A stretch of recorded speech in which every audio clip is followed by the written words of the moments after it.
अक्सर एक सवाल सामने हम लोग के आता है कि मोटापा हमें किस तरह से या क्या हमको नुकसान पहुंचा सकता है।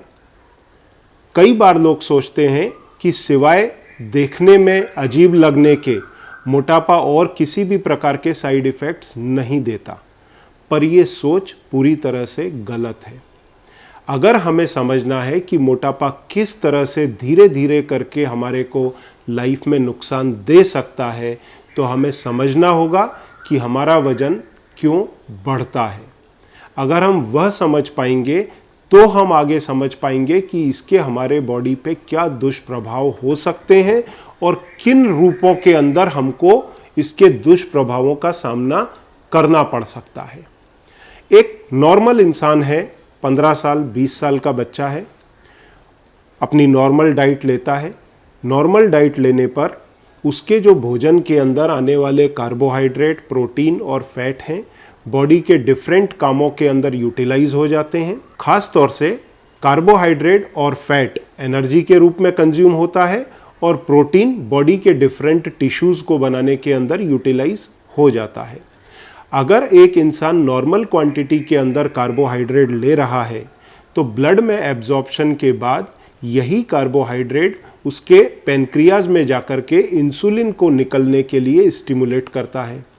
ये इंसुलिन ब्लड सर्कुलेशन में आने के बाद इस कार्बोहाइड्रेट को सेल के अंदर डालता है, सेल के लॉक को ओपन करता है ग्लूकोज को एक्सेप्ट करने के लिए, और इन ट्रिलियंस ऑफ सेल के अंदर ये ग्लूकोज जाकर के एनर्जी पैदा करता है माइटोकॉन्ड्रिया में, जो बॉडी के डिफरेंट कामों के लिए यूटिलाइज होती है, कंस्ट्रक्शन, मेंटेनेंस, रिपेयर और बाकी की एक्टिविटीज़ के लिए।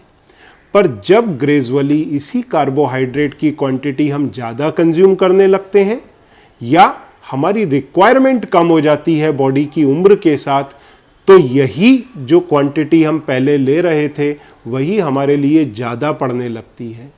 और ये क्वांटिटी, बढ़ी हुई क्वांटिटी जब जाकर के इंसुलिन को स्टिमुलेट करती है तो ज़्यादा मात्रा में इंसुलिन निकलता है और ये ज़्यादा इंसुलिन इस ग्लूकोज को सेल के अंदर डालना शुरू करता है। अगर ये ज़्यादा मात्रा ग्लूकोज की है तो दो दुष्प्रभाव होंगे। पहला, ये सेल के अंदर जाकर के एनर्जी देने में यूज़ होगा और बची हुई क्वांटिटी फैट के रूप में या ग्लाइकोजन के रूप में स्टोर हो जाएगी। और चूंकि आप एक्सेस के अंदर कार्बोहाइड्रेट ले रहे हैं तो जो डाइट में आपने फैट लिया है वो डायरेक्ट फैट के रूप में बॉडी के अंदर स्टोर हो जाएगा बिना यूज हुए, क्योंकि कार्बोहाइड्रेट सफिशिएंट था आपकी बॉडी को एनर्जी देने के लिए, तो फैट का तो नंबर ही नहीं आया एनर्जी देने को, सीधा जाकर के स्टोरेज के अंदर लग गया। अब ये जो बढ़ी हुई क्वांटिटी ग्लूकोज की बॉडी के अंदर कंटिन्यूअस चल रही है, ये क्या तकलीफ पैदा करेगी? ये आपके ब्लड वेसल्स को over a period of 5 year, 10 year, 15 year ये डैमेज करेगी इंटरनल लाइनिंग को। और उसके डैमेज होने पर जो डाइट का फैट या जो ब्लड के अंदर हाई कोलेस्ट्रॉल, ट्राइग्लिसराइड जो आपके बन रहे हैं ग्लूकोज से भी, ये इनका जमाव होने लगेगा ब्लड वेसल के अंदर, और ये जमाव होने के कारण साथ में ये कैल्शियम को भी अपने साथ में लपेट लेते हैं। तो कैल्शियम भी इसके साथ में नसों में बैठना शुरू होता है और आपकी नसें रिजिड होने लगती हैं। तो एक 10 साल, 15 साल, 20 साल के बाद में आपके ब्लड वेसल्स रिजिड होने लगते हैं, और जैसे जैसे वो रिजिड होते जाते हैं फिर ये असर दिखाना शुरू करते हैं डिफरेंट बीमारियों के रूप में। तो कौन सी कॉमन बीमारियां इससे आ सकती हैं? एक तो मोटापे के साथ में सबसे पहले तो स्नोरिंग का ही इशू आता है, आपको खर्राटे का इशू आता है, और उसके कारण आपको प्रॉपर ऑक्सीजन नहीं मिलता रात को सोते समय। तो जब ऑक्सीजन आपको नहीं मिलेगा, ब्रेन को ऑक्सीजन नहीं मिलेगा, तो आप अचानक से उठ करके बैठ जाएंगे, तो वो एक प्रॉब्लम आता है। उसके साथ में ब्लड वेसल्स के अंदर जब रिजिडिटी बढ़ना शुरू होती है तो उसको हम बोलते हैं एथेरोस्क्लेरोसिस, और इसके कारण अगर ये ब्रेन के नसों के अंदर असर करेगा तो ब्रेन के वेसल्स को पतला कर देगा, जिससे आपके ब्रेन को ऑक्सीजन की और न्यूट्रिशंस की सप्लाई हैम्पर होगी, और वो कारण बन सकता है भविष्य में स्ट्रोक का। तो अगर कोई बंदा 20 साल 25 साल पर ओबेज है, वजन ज़्यादा है, तो ये ओबेसिटी आज आपको दिखाई नहीं देगी, ये 15 साल 20 साल के बाद में आपके स्ट्रोक का या फिर अगर कोरोनरी आर्टरी, हार्ट को जो ब्लड वेसल्स सप्लाई देती हैं ब्लड की, जिनसे न्यूट्रिशन हार्ट को फंक्शन करने को मिलता है, उन ब्लड वेसल्स को अगर ये पतला और रिजिड कर देती हैं तो उस कंडीशन में हार्ट अटैक के खतरे बढ़ जाते हैं, आर्टरीज के ब्लॉकेज का खतरा बढ़ जाता है। और कार्डियक प्रॉब्लम्स के साथ में, हार्ट अटैक के साथ में ब्लड प्रेशर एक बहुत ही कॉमन इशू है, जो अक्सर हमने ओबीज लोगों में देखा है कि उनमें ब्लड प्रेशर की शिकायत अक्सर बनी रहती है और काफ़ी कम उम्र से 20 साल 25 साल और 30 साल की उम्र से ही ब्लड प्रेशर की उनको शिकायतें आने लगती हैं और यही शिकायत आगे जा कर के ब्लड प्रेशर के साथ में उनको कार्डियक कॉम्प्लिकेशंस देती हैं या फिर स्ट्रोक के कॉम्प्लिकेशंस देती हैं। तो ये आने वाले समय में उनको लाइफ थ्रेटनिंग हो सकता है।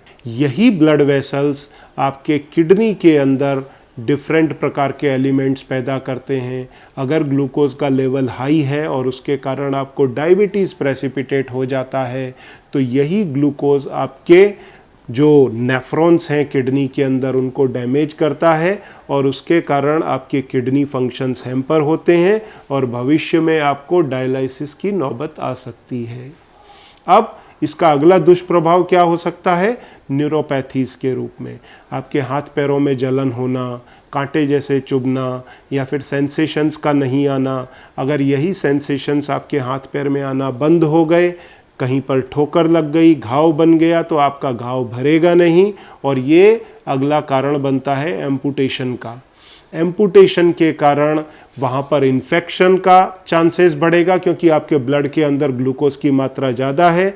अगर मान लीजिए आपके किसी अंग में गैंग्रीन हो गया है, वहाँ इन्फेक्शन होगा, यही इन्फेक्शन आपके पूरे बॉडी में स्प्रेड हो सकता है और सेप्टिसीमिया जो लाइफ थ्रेटनिंग इमरजेंसी होती है वो बन सकती है। इसमें एम्पुटेशन भी करना पड़ सकता है, आपको हॉस्पिटलाइज करके आपको सेप्टिसीमिया से बचाने के लिए हैवी एंटीबायोटिक के डोजेज दे करके आपकी जान फिर बचाई जाती है। तो ये सारे साइड इफ़ेक्ट्स आते हैं। इसके अलावा आपको आँखों की रोशनी का जाना, कैटरैक्ट का होना, ये सारी समस्याएं पैदा हो सकती हैं। अगर आपके रेटिना के ऊपर ब्लड वेसल्स की सप्लाई के अंदर प्रॉब्लम आता है तो आपका विज़न लॉस हो सकता है, जिनको हम बोलते हैं रेटाइनोपैथी। तो ये समस्या आपके आँखों में आ सकती है। तो आपने देखा कि किस प्रकार से, और भी कई इंपॉर्टेंट है जैसे इरेक्टाइल डिसफंक्शन, तो वो आपकी मैरिड लाइफ के अंदर तकलीफ दे सकता है। तो इस प्रकार से हमने देखा कि एक ओबेसिटी किस तरह से आने वाले आपके समय के अंदर आपकी लाइफ को अफेक्ट करती है। अब यहाँ मैं वही बात को कोरिलेट करूँगा कि क्या आपने कभी एक 100 साल के इंसान को देखा है कि उस फीमेल की वेट 80 या 90 किलो के ऊपर हो या उस मेल का वेट 100 या 125 किलो के ऊपर हो? क्या कभी आपने ऐसे 100 साल के इंसान को देखा है? मेरे ख्याल से तो नहीं। क्यों? क्योंकि उनकी लाइफ में इस तरह के कॉम्प्लिकेशन पहले ही आ चुके होते हैं जो लाइफ थ्रेटनिंग साबित होते हैं। और आज की तारीख में अगर हम अपने म्यूनिसिपल रजिस्टर्स देखें या हॉस्पिटल्स के रजिस्टर देखें और उसमें कॉज ऑफ डेथ को एनालिसिस करें तो हमको मालूम पड़ेगा कि इन बीमारियों से जिनका मैंने जिक्र किया, इनसे होने वाले डेथ के परसेंटेज बढ़ते चले जा रहे हैं। और आपने ये चीज़ और देखी होगी कि जब से कार्बोहाइड्रेट का कंजम्पशन बढ़ा है, एक डॉगमा जो इस्टेब्लिश किया गया किस रूप में कि फैट ज़्यादा लेने से आपको हार्ट डिजीज़ हो सकती है। ये 70s और 80s के दशक के अंदर शुरू हुआ था कि फैट के ज़्यादा कंजम्पशन से आपको हार्ट डिजीज़ बढ़ सकती हैं। तो हमने हमारी डाइट फैट से शिफ्ट करके किस पे लेके गए? कार्बोहाइड्रेट पे। अब कार्बोहाइड्रेट के कारण मोटापे के इंसिडेंसेस और बढ़ गए हैं बजाय घटने के। हम क्या करते हैं? मैकडॉनल्ड जाते हैं, KFC जाते हैं, कोल्ड ड्रिंक्स यूज़ करते हैं, जूसेस का फैशन हो गया है हमारी डाइट में, या फिर कॉर्नफ्लेक्स हमारी डाइट का हिस्सा बनते जा रहे हैं। तो ये सब क्या है? ये बेसिकली कार्बोहाइड्रेट्स हैं। हमने अपनी डाइट को फैट से कार्बोहाइड्रेट पे शिफ्ट किया और ये कार्बोहाइड्रेट हमको अब इंसुलिन के इन्फ्लुएंस के अंदर मोटापा गिफ्ट कर रहे हैं। तो इसके कारण हमारा फायदा होने के बजाय और ज्यादा नुकसान हुआ है। और अब हमको मालूम पड़ रहा है कि ये टोटल प्रोसेस ही अलग था। जो कार्डियक कॉम्प्लिकेशंस बढ़ रहे थे, ब्रेन के कॉम्प्लिकेशन बढ़ रहे थे, उसका कारण न सिर्फ फैट था, उसका कारण बढ़ी हुई ब्लड के अंदर कार्बोहाइड्रेट की मात्रा भी है। तो ये अब हमारे को डिस्क्लोज हो रहा है और समझ में आ रहा है। तो हम इन दुष्प्रभावों से बचें, अपने मोटापे को कंट्रोल करें। तो मैं कई बार आपको कुछ सप्लीमेंट्स भी रिकमेंड करता हूँ। जैसे अगर आप डायबिटिक हैं तो आप ग्लूकोफ्री ले सकते हैं, और अगर आप ओबीज हैं, मोटापा है, तो मोटापे को काउंटर करने के लिए आप स्टार वॉक का सपोर्ट लें और साथ में इसकी डाइट जरूर फॉलो करें। मैं आपको नेचुरल तरीके से बताऊंगा कि किस तरह से आप वेट को कम कर सकते हैं और उसको थ्रू आउट लाइफ मेंटेन कर सकते हैं, और डायबिटीज़ के केस में किस तरह आप अपने ब्लड ग्लूकोज को नेचुरल तरीके से रिड्यूस कर सकते हैं। और इसमें अगर आपको ज़्यादा जानकारी चाहिए तो आप नीचे दिए हुए बटन पर प्रेस कर सकते हैं या नीचे दिए नंबर पर आप कॉल करके भी हेल्प ले सकते हैं। मेरी टीम या मैं खुद आपको इससे बाहर निकलने के लिए हेल्प करूंगा और आपको हेल्दी तरीके, नेचुरल तरीके बताऊंगा जिससे आप अपने डायबिटीज़ को कंट्रोल कर सकते हैं या अपने वजन को घटा सकते हैं बिना बहुत ज़्यादा एक्सरसाइज किए हुए या बहुत ज़्यादा तकलीफ के, और उसको मेंटेन रख सकते हैं through out life. Thank you.